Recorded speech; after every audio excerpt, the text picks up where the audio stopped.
State Rep Bob Rita taking time out of his morning. Bob, good morning to you. Good morning. How you doing this morning? I'm doing good. How about you? We have nothing to complain about. Let's talk a little gambling, shall we? Yes.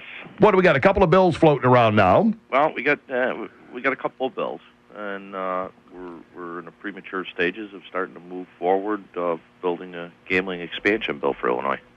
Now, the two bills we talked last year, we hope not to make this an annual thing. If we can get it done, that'd be okay, I suppose.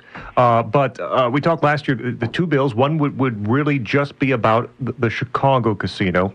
The second bill would be about Chicago, plus Danville, Rockford, South Suburbs. That's the larger bill. Are those two bills basically unchanged from last year, or if not, I guess, what are the major differences? Well, them two bills were introduced exactly how they were last year, but what we're doing now is we're actually sitting down with the governor's office, the Senate, and both the Senate Democrats, Senate Republicans, along with the House Republicans, to work through some of these issues to see what we could have put together to move forward that would actually pass both chambers and get the governor's signature.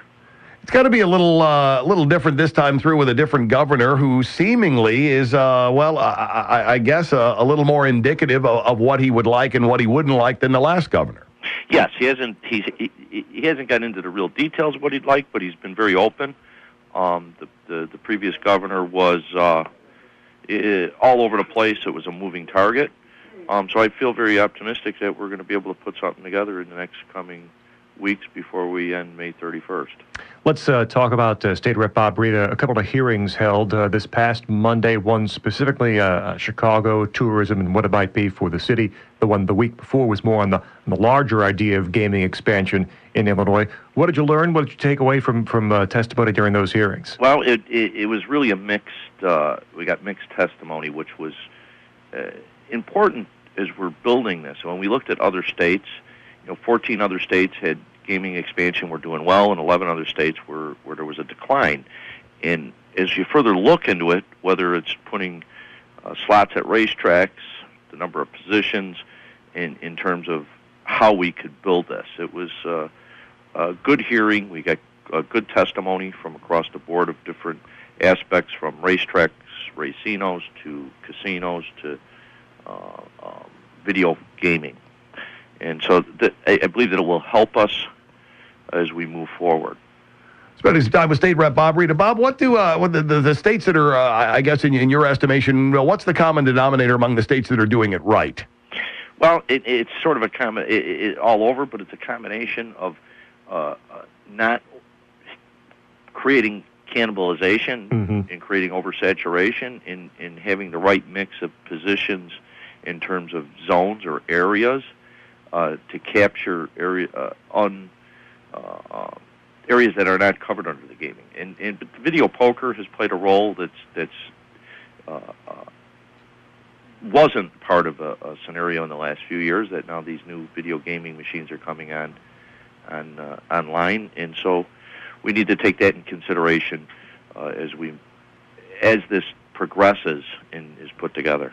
State Rep Bob Rita with us, talking about gaming expansion here in Illinois. It's Riley and Scott here on WROK. It's one of the key questions and concerns that I've heard brought up, Bob, which is, whether that pie would expand or whether we'd just be slicing the pie in smaller pieces with additional casinos.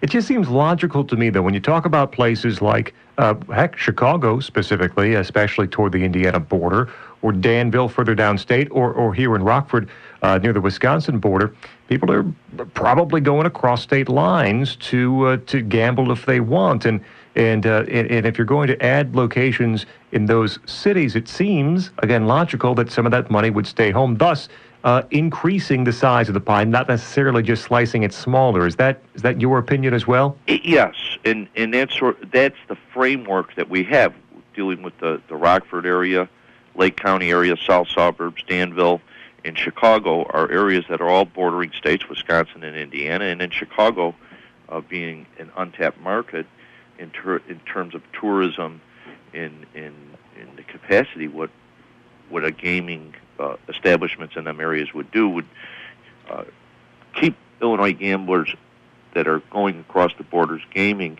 and keeping that money in Illinois, along with attracting outside of the state to come into Illinois. From best estimates right now, Bob, what would be potentially, I guess a lot of this depends on how the Chicago casino works out in terms of city-owned or not, but what are the estimates perhaps on what kind of revenue the expansion would bring to Springfield? Well, a lot of it's tied to the rates, and rates and fees. And as you change these different rates and fees in these different bills, it's ranging from $400 million to almost $1 billion in terms of revenue. And there was some of the areas that we had issues in the past with the rates and where we were setting them. But as you move a percentage or two each way under these different progressive categories, it changes what the bill can produce, what it will mean for Illinois. But definitely there's going to be an effect outside of the gaming with the hotels, restaurants, and the entertainments as destination areas for the local areas as a shot in the arm.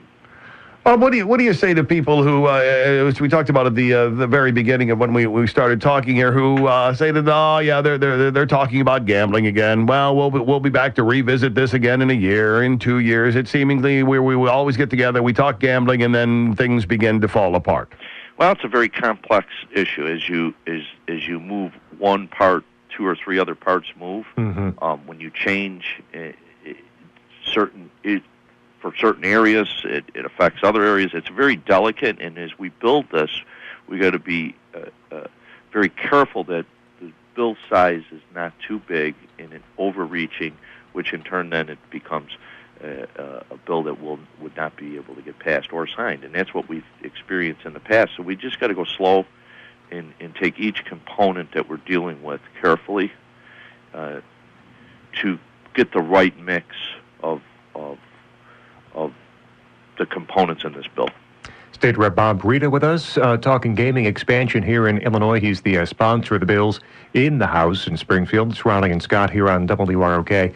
There's this back and forth happening now between Rahm Emanuel, Mayor of Chicago, and Springfield, Bruce Rutter specifically, about how that Chicago casino would be set up. Would it be city-owned? Would they keep a large portion of the revenue?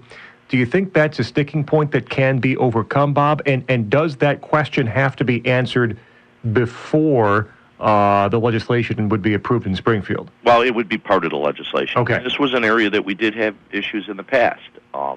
I believe we could work through whether the state owns it, the city owns it. I believe we'll be able to work through this. It's been an ongoing issue going back and forth. We have versions that I've introduced. Mine introduced as state-owned, but there's been versions that have passed that the city-owned. So, I believe we'll be able to work through that issue. And in the bill, as last year, a license for Rockford and Winnebago County. Bob, are you feeling support generally from lawmakers from our area for this to move forward, to be approved, to finally see this come to fruition? Yes, and part of this footprint, as I said earlier, in the framework that we're using, Rockford is part of that, and it has been part of it. And again, there's been issues on all these different areas, but I believe we could work through them. The good part is we're sitting down with the Senate, we're sitting down with these other caucuses in the governor's office to try to work through the language and what could come forward. So right now, State Rep Bob Rita, you are optimistic that sometime before the end of the month that there will be something through the House? Well, yes, and there's a need for revenue in the state. There's a need for revenue in the city of Chicago. It's the ingredients of passing this is much better than I've seen in the past. Outstanding. State Rep Bob Rita, thanks for taking time out of your morning, giving us a little education on this. All right, thank you for having me.